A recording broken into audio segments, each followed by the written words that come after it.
Episode start होता है। जो अपने मेन कैरेक्टर है वो जॉब के लिए इंटरव्यू देने के लिए गया होता है। सामने जो इंटरव्यू ले रहा होता है वो कह रहा होता है, मिस्टर हान, आपकी एजुकेशन और वर्किंग एक्सपीरियंस को देखते हुए आप इस पोजीशन की रिक्वायरमेंट को पूरा बिल्कुल भी नहीं कर पा रहे। हालांकि आप मिस्टर डू के काफी पुराने फ्रेंड है, तो मैं ध्यान रखूंगा कि आपकी सूटेबिलिटी के लिए अगर कोई भी पोजीशन होगी तो मैं आपको जरूर यहाँ पर बुलाऊंगा। अगर कोई भी फ्यूचर के अंदर अपॉर्चुनिटी आती है तो मैं आपको डेफिनेटली कॉन्टेक्ट करूंगा। आपको मेरे बिना ही कंटिन्यू करना पड़ेगा क्योंकि मुझे कुछ काम है। जिसके बाद देखते वो औरत कह रही होती है कि मेरे को माफ कर देना, मेरे को भी जाना पड़ेगा, क्या मैं आपके लिए कोई कैब बुला दूं? जिसके बाद अपना मेन कैरेक्टर हॉर्न कह रहा होता है कि नहीं नहीं, मैं खुद चला जाऊंगा। तभी जो इंटरव्यूअर होते हैं आपस में बात करते हुए जा रहे होते हैं और कह रहे होते हैं कि मैंने सुना था कि मिस्टर ड्यू और ये सेम हाई स्कूल के अंदर थे, लेकिन इसने एक मीडियोकर यूनिवर्सिटी थी उसके अंदर एडमिशन ले लिया था और मैंने यहाँ तक की सुना है कि इसकी गर्लफ्रेंड ने इसके साथ चीटिंग करी थी और इसकी जो सारी सेविंग्स है वो अब खत्म हो चुकी है। अब हान ये सारी चीजें सुन लेता और वो काफी ज्यादा उदास हो जाता और कह रहा होता है ये मेरा लास्ट चांस था, मैं एक फेलियर बन चुका हूँ, ये जो लाइफ है वो कचरे के सिवाय और कुछ भी नहीं है। इससे अच्छा होता कि ये जो लाइफ है वो यहीं पर खत्म हो जाती। जिसके बाद देखते हैं कि वहाँ पर अंधेरा सा हो जाता है और वो कह रहा होता है क्या यहाँ पर अचानक से इलेक्ट्रिसिटी चली गई, सारे लोग कहाँ चले गए? तब उसके पास एक सिस्टम ओपन होता है, वहाँ पर बताया जाता है consumer system report new B gift pack activate हो चुका है। अपने पहले के इकट्ठा किए हुए पॉइंट्स का इस्तेमाल कीजिए एक विश मांगने के लिए, अपनी विश बताइए। जिसके बाद देखते हैं कि वो कह रहा होता है कि अगर ये सच में रियल है तो मैं यहाँ पर मांगना चाहूंगा कि मैं टाइम के अंदर वापस से जा सकूं। देन देखते हैं वो विश वाले बटन पर क्लिक कर देता है। इसके बाद देखते हैं कि वो सोच रहा होता है कि मैं दोबारा से अपनी लाइफ स्टार्ट करूंगा और एक विनर बनूंगा। जिसके बाद देखते हैं ट्रेन के अंदर होता है, वो काफी सरप्राइज हो जाता है।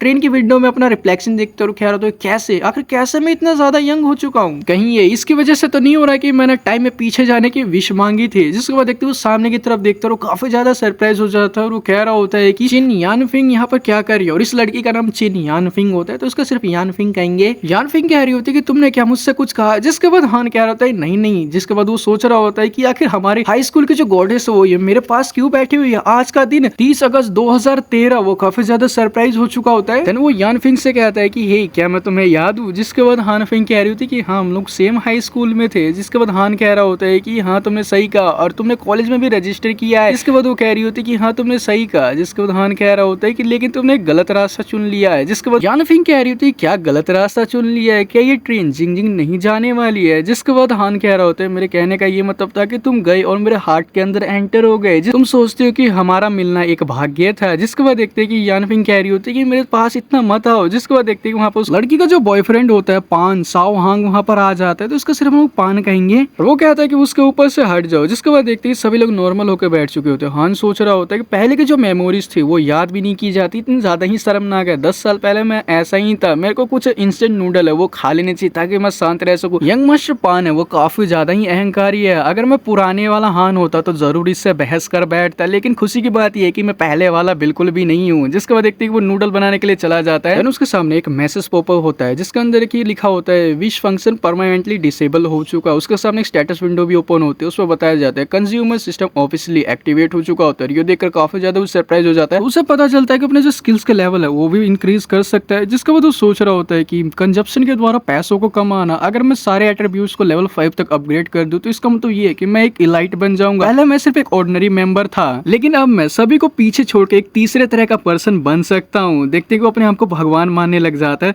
तब मैं देखती हूँ वहाँ पर एक पर्सन आता है और कह रहा होता है ब्रदर क्या तुम्हारा हो गया है? जिसके बाद देखते वो रियलिटी में वापस आ चुका होता है। देन वो हमें सोच रहा होता है कि पैसे खर्च करना ज्यादा प्रॉब्लम बिल्कुल भी नहीं है, लेकिन खर्च करने के लिए पैसे भी हाथ में होने चाहिए। मुझे जरूरत है सबसे पहले अपनी गोल्ड बकेट है उसको ढूंढने की, यानी पैसों की बाल्टी, सोने की बाल्टी, कुछ भी समझ सकते हो। देन देखते वो वहीं पर पहुंच चुका होता है। पान यानफिंग से कह रहा होता है कि हे यानफिंग, क्या मैं तुम्हें डाइनिंग कार के ऊपर अच्छा सा खाना खिलाने लेके चलूं? जिसके बाद यानफिंग कह रही है बिल्कुल भी नहीं, मैं इंस्टेंट नूडल ही खाऊंगी। पान कहता है कि लेकिन जो आंटी वो इस तरह की चीजों के लिए अप्रूव मेरे को बिल्कुल भी नहीं करेंगी। जिसके बाद यानफिंग कहती है कि मैं हूँ और तुम हो और मेरी मम्मी हो मेरी मम्मी है, तो तुम्हें इस चीज के बारे में इतनी क्यों प्रॉब्लम हो रही है? तुम्हें कोई प्रॉब्लम नहीं होनी चाहिए। अब ये सुनने के बाद जो अपना पान हो तो वो काफी ज्यादा हंसने लग जाता है वहाँ पर। जिसके बाद देखते कि जो पान हो तो वो कह रहा होता है कि तुम्हें इतनी हंसी आखिर क्यों आ रही है? वो मेरी गर्लफ्रेंड है, मैं उसका बॉयफ्रेंड, तुम अपने काम से काम रखो ना, आखिर तुम क्यों हंस रहे हो? यानफिंग कहती है क्या तुम मुझे नूडल एंजॉय नहीं करने दोगे? साइड में हट जाओ, मैं डाइनिंग कार से खुद जाकर अपने लिए जो स्नैक्स है उसको बाय कर लूंगी। जिसके बाद देखते कि पान कह रहा होता है कि यानफिंग इतना ज्यादा गुस्सा मत करो। जिसके बाद देखते कि हान अपना नूडल खा रहा हो तो साथ ही वो सोच रहा होता है कि जो असामान्य व्यवहार है वो सिर्फ आपका जो ओपोनेंट है उसकी ही मदद करता है। देखकर लगता है कि ये पर्सन मेरा पुराने वाला रास्ता है उसको फॉलो कर रहा है। कुछ मिनट बाद का सीन दिखाया जाता है। देखते कि यानफिंग वहाँ पर आते हुए कहती है मैं काफी ज्यादा लेट हो चुकी थी, सारे जो स्नैक्स है वो खत्म हो चुके हैं। जिसके बाद हान कह रहा होता है कि अगर तुम्हें बुरा ना लगे तो क्या तुम आधा खाए व संतराई से खाना चाहोगे? जिसके बाद वो कहती है बिल्कुल परफेक्ट है। अब इसी के साथ देखते हो स्माइल करती है, तो अपना जो हान होता है वो सोच रहा होता है कि ये स्माइल करते वो और काफी ज्यादा ही ब्यूटीफुल लगती है। कुछ देर बाद देखते हैं कि जो पान होता है वहां पर आ चुका होता है, और वो पैसों का बंडल अपने साथ लाया होता है, और वो कह रहा होता है कि मैं पैसे लेके आ चुका हूँ,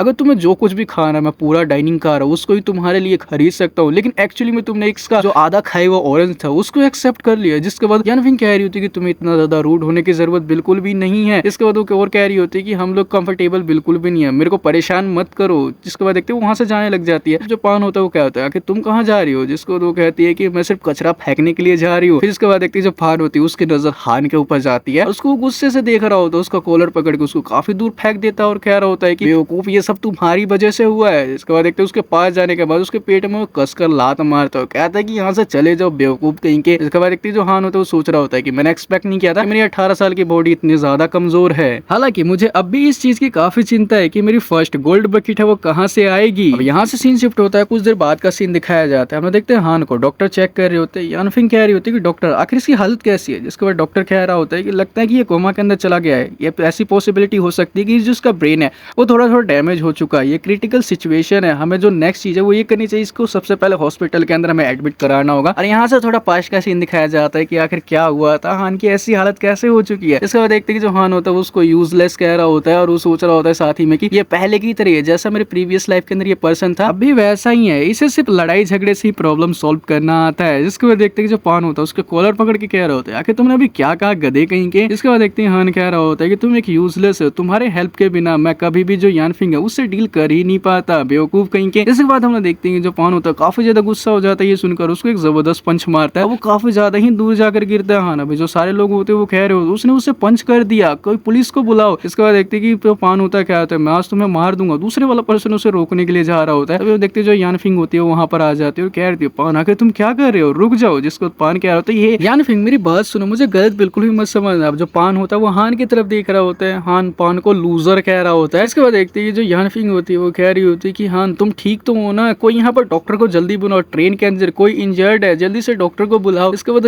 हान होता कह रहा होता है कि नहीं मैं बिल्कुल ठीक हूँ, और वो अचानक से अनकॉन्शियस होकर गिर जाता है। कुछ देर बाद देखते हैं वहाँ पर पुलिस आ चुकी होती है। अब जो पान कह रहा होता है अंकल मेरी बात सुनिए, ये सबसे पहले मेरा मजाक उड़ा रहा था, तभी वहाँ पर एक पैसेंजर कह रहा होता है कि नॉनसेंस जैसी बातें बंद करो, मैंने सब कुछ यहाँ पर देखा हुआ है। उस हमलावर ने पहले उसके साथ छेड़खानी करने की कोशिश करी, उस लड़की को ये चीज पसंद नहीं आई तो वो झगड़ने लगे। उसके बाद वो लड़की कुछ कचरा फेंकने के लिए गई, तभी वो अचानक से उस यंग मैन के ऊपर मारने लगा उसको। जो यानफिंग होती है उसको लग रहा होता है कि कहीं ना कहीं ये मेरी ही बेवकूफी है, वो मेरी वजह से इस चीज के अंदर इन्वॉल्व हो गया। तभी उन्होंने देखते कि जो पान होता है वो क्या होता है अंकल मेरी बात सुनिए, मेरे को पता है कि मैंने पहले उसके ऊपर हिट किया था लेकिन उसने मेरा मजाक उड़ाया था। जिसके बाद पुलिस मैन कह रहा होता है कि चुप हो जाओ, तुम्हें पता है ना कि अगर उससे कुछ हो जाता उस बच्चे को तो तुम इसकी रिस्पॉन्सिबिलिटी है, उससे बच बिल्कुल भी नहीं पाओगे। जिसका पान काफी ज्यादा डर जाता है। और ये यानफिंग से क्या होता है यानफिंग तुम उससे कुछ तो को, तुम्हें पता है ना कि मैं इस तरह का पर्सन बिल्कुल भी नहीं हूँ, मुझे अपने डैड को कॉल करना चाहिए। देखते हो अपने डैड के पास कॉल करता है, उसके डैड कह रहे थे हे सन क्या तुमने यानफिंग को अच्छा सा खाना खिलाया? जिसके बाद वो रोने लग जाता है और कह रहा होता है कि डैड प्लीज मेरी मदद कीजिए। और यहाँ से सीन शिफ्ट होता है, हम लोग देखते हैं कि जो हान होता है उसका होश आ चुका होता है। अब ये देखने के बाद जो यानफिंग होती है वो कह रही है तुम ठीक तो हो ना, आखिर तुम्हें कैसा फील हो रहा है, तुम्हें दर्द कहाँ पे हो रहा है? इसके बाद देखते हो वो काफी ज्यादा उसके पास आ जाती है। अभी जो हान होता है वो काफी ज्यादा ब्लश करने लग जाता है। यानफिंग क्या होती है आखिर तुम्हें क्या हुआ, तुम्हारी नोज से तो ब्लीडिंग हो रही है क्लासमेट, क्या तुम ठीक तो हो ना? इसके बाद हान कह रहा होता है हाँ मैं बिल्कुल ठीक हूँ। जिसके बाद यानफिंग क्या होती है मैं काफी ज्यादा ही डर गई थी, हम ऑलमोस्ट स्टेशन के काफी पास है तो हमें ट्रेन को छोड़कर हॉस्पिटल एक साथ जाना होगा। जिसके बाद वो कह रहा होता है कि नहीं नहीं मैं बिल्कुल ठीक हूँ। इसके बाद वो कह रही होती है कि नहीं लेकिन तुम्हारा दांत है वो एक गायब है। हान सोच रहा होता है दांत खोना कुछ भी नहीं है, मेरे को इस बात से ज्यादा चिंता होती है अगर स्क्रैच लग जाता तो। जिसके बाद वो कह रहा होता है वो बदमाश उसने मेरे पर अचानक से अटैक करना स्टार्ट कर दिया, अब मैं जान रहा हूँ एक मेडिकल एग्जामिनेशन है वो करने और जो रिपोर्ट है वो अथॉरिटीज के पास मैं पेश करूंगा। और इसी के साथ ये वाला एपिसोड यहीं पे एंड हो जाता है। आई होप तुम लोगों को एक्सप्लेनेशन काफी ज्यादा अच्छी लगी होगी और एक भाई ने तुम में से इसको रिक्वेस्ट करके एक्सप्लेन करने के लिए कहा था। आई होप मेरी एक्सप्लेनेशन तुम लोगों को अच्छी लगी होगी। मैं मिलता हूँ आपसे नेक्स्ट एपिसोड में, तब तक के लिए बाय बाय।